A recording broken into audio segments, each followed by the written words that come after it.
I already broke down how the first round of your PPR fantasy drafts should go this year. Now, let's do it for the second round. This is how the second round of your PPR fantasy football drafts should go in 2025. Now, let's start with the first pick, Puka Nacua. Now, in that video, I did mention that Puka just missed the cut as a first round pick, and honestly, if you wanted to take Puka in the first round, I'm totally on board with that. I think there's a lot of players at the end of the first round, early second round, that could be flip-flopped here. My only worry with Puka Nacua is, yes, he gives you a very high floor in your PPR leagues, which is great. But with Davante Adams there, I do worry a little bit about the ceiling because we saw down the stretch last year, Cooper Kupp wasn't even involved in this offense. Only 17 total targets over the last 5 games.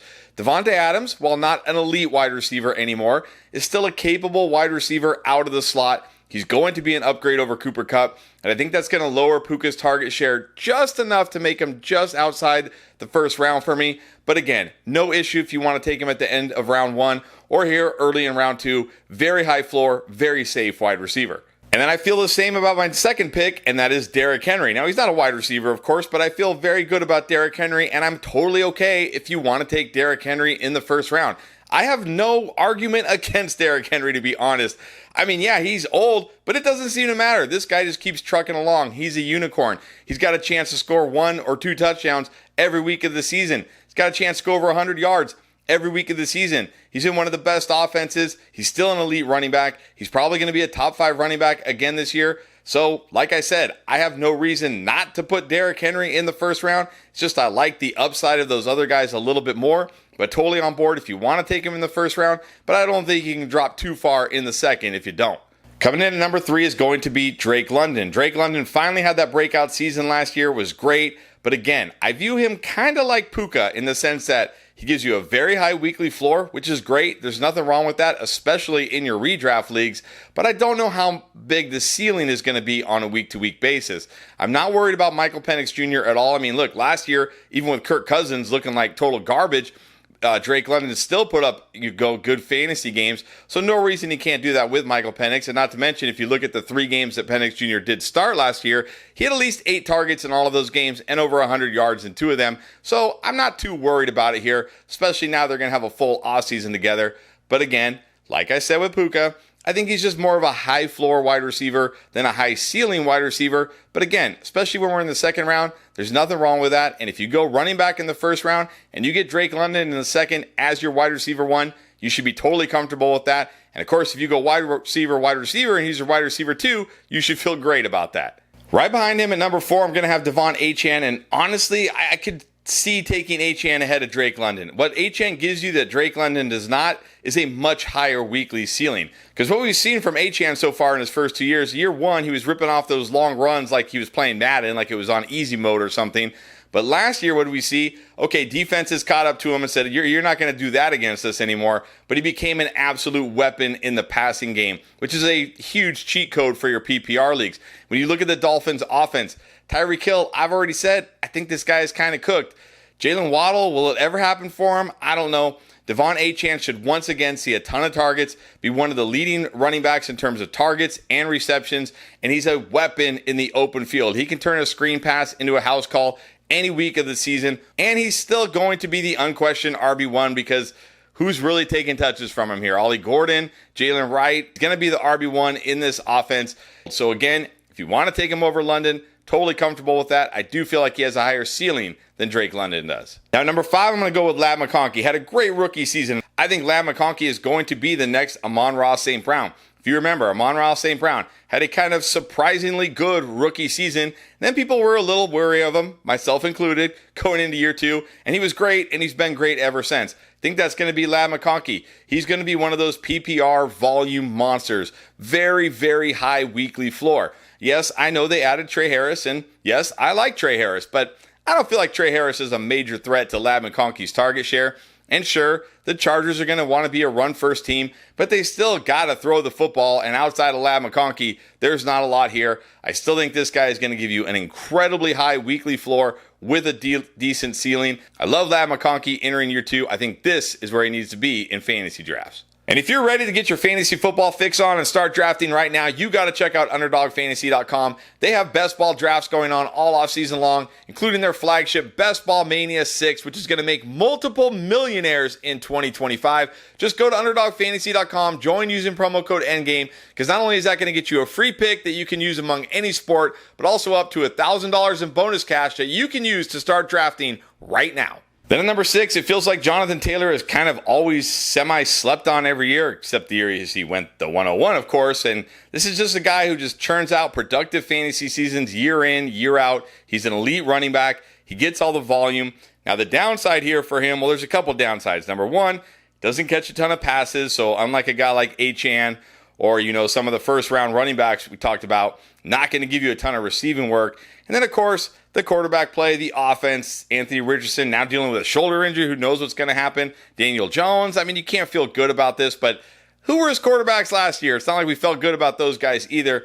This is an efficient running back, an elite running back, always can take any run to the house, has touchdown upside every single week. No, again, not going to have the ceiling of a guy like Achane because of the lack of pass catching, but once again gives you a very, very high weekly floor. And if you go wide receiver in round 1 and JT is your RB1 in fantasy, you should be just fine with that. Then right behind him, I have A.J. Brown, and I'll be honest, A.J. Brown is a tough guy for me to rank. This is a guy who we feel like he should be a stud wide receiver, and he is sometimes, but then sometimes he disappears for weeks straight because he's on this Eagles offense that very rarely needs to throw the football. In fact, last year, threw the ball least of any team in the NFL, only 22 pass attempts per game. When your team is only throwing it 20 to 25 times a game, it doesn't matter how good you are, the volume just isn't really there. But A.J. Brown, I think, still needs to be at least a low-end wide receiver 1, which is where I have him here. He still gives you a very high weekly ceiling. It's just the floor is much lower than we'd like for a guy in the second round. Because again, like I said, he can disappear for weeks at a time where you're like, what is going on with A.J. Brown? But this is a guy who we know has that weekly upside. He's still in a great offense. Yes, they're going to be a run-heavy offense, but I can't drop A.J. Brown lower than this. And then at number 8, I have Josh Jacobs here. Now, typically in drafts, you're going to see Josh Jacobs go later than this, but I think that's a mistake. I think Josh Jacobs needs to be treated like a RB1 in fantasy, like a guy you can just anchor to your fantasy team. He's the workhorse running back in this Green Bay offense. There's no threat to his workload here. He's also a guy who gets all the red zone touches, and Green Bay likes to run the football near the goal line. They don't have a guy that they can depend on in the red zone, like a Mike Evans type or somebody like that, like a big-bodied wide receiver who they can throw to in the end zone. So they rely on Josh Jacobs. He's got a chance to go double-digit touchdowns, well over 1,000 yards, close to 300 touches. I mean, what's not to like here? He's in a good offense too. So Josh Jacobs, I do feel like is a value in fantasy drafts this year, and sometimes you can get him in the third round, but this is where he should be. And I feel exactly the same about Chase Brown. In fact, I debated putting Chase Brown ahead of Josh Jacobs. This is a workhorse running back, one of the best offenses in the NFL, who's also explosive and can catch a ton of passes. Like, this guy checks every single box.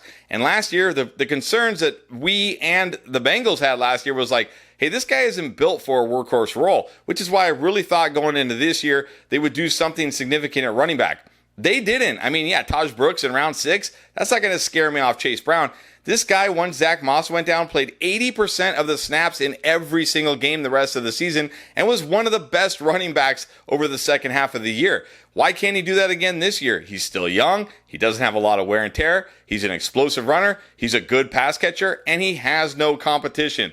So again, Chase Brown, I think, could absolutely be the RB1 for your fantasy team. If you go wide receiver in round 1, Chase Brown in round 2, you should be feeling great. I will say, in most drafts, he goes a full round later than this. So if you want to gamble on weight on him, go for it. But I have no problem taking Chase Brown in round 2.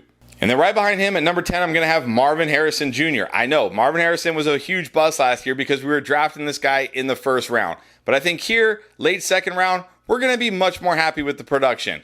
Yes, he bulked up in the offseason. Not sure if that's going to hurt or help. I mean, I don't think it could really hurt, right? But I got to think coming into year 2, after the way the Cardinals used him last year, or didn't use him last year because they basically stuck him outside as an ex-wide receiver and said, just go win. Man-to-man, just go win. Go win all your routes. They didn't give him easy throws. They didn't give him easy routes. think that's going to change this year. They're going to give him more easy throws, manufactured touches for him. And this is still an elite wide receiver. He still has the ability. I think the Cardinals are going to figure out ways to get him more involved. And I think we are going to see that year 2 breakout from Marvin Harrison Jr. And I think the fantasy drafters who take a chance on him here at the end of round 2, they're going to reap the rewards. So don't be put off by, what he did or didn't do as a rookie, I should say. I think year 2 is going to be a monster year for Marvin Harrison.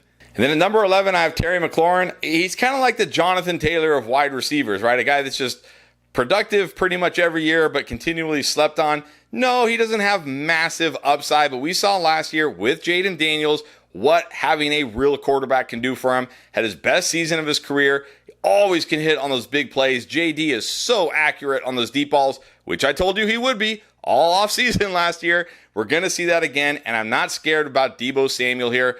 Sure, Deebo Samuel might get more targets than any other wide receiver got last year, but Terry McLaurin wasn't living off volume. He's living off that big play upside with Jaden Daniels. That's not going to change in 2025.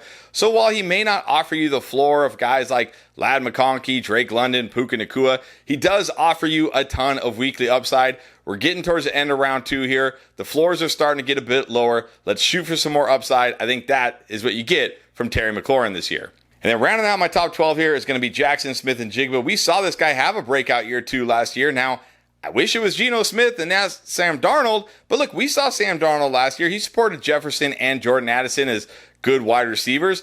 Look, Jordan Addison had many nice weeks last year. He was a very productive, wide receiver 3 flex type, and I think Smith-Njigba is better than Jordan Addison. Not to mention he's a clear wide receiver 1 here. I mean, Cooper Kupp probably is cooked. Almost certainly is cooked. JSN should still get the bulk of the targets here in this offense. He's a great player, and even if they move him more to the outside, I think that might actually help JSN. Because look, he can play on the outside. He doesn't need to be in the slot. He was only in the slot because they had DK Metcalf and Tyler Lockett. Well, those guys are gone. I think we can see him on the outside, which means more big plays, more big touchdowns. So I'm going to put JSN as the final pick in round 2 in your PPR drafts. Now you're probably asking, what about Brock Bowers? What about Bucky Irving? Again, these guys just missed the cut. I do like Brock Bowers. I think Brock Bowers, he's my number 1 tight end. I'm not out on Brock Bowers.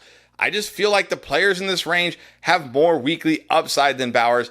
I'll happily take Bowers in round 3. Not sure you're going to get Bowers in round 3, but if he falls, that's where I'm comfortable taking him. And I've talked many times about Bucky Irving. I still think Bucky Irving will be a good running back this year. But last year, he lived off efficiency. If that efficiency drops to a more normal level or just a pretty good level, we're going to see a decline in his production. I'd rather take guys that I know are the true workhorses in their running back, like the Chase Browns, like the Josh Jacobs, like the Jonathan Taylors. But again, the Bucky Irving, if you want to take him here at the end of round 2, I'm totally comfortable with that as well. So there it is. That's how round 2 of your PPR fantasy draft should go. And if you missed the video breaking down how the first round should go, you can find it and much more in our 2025 playlist right here.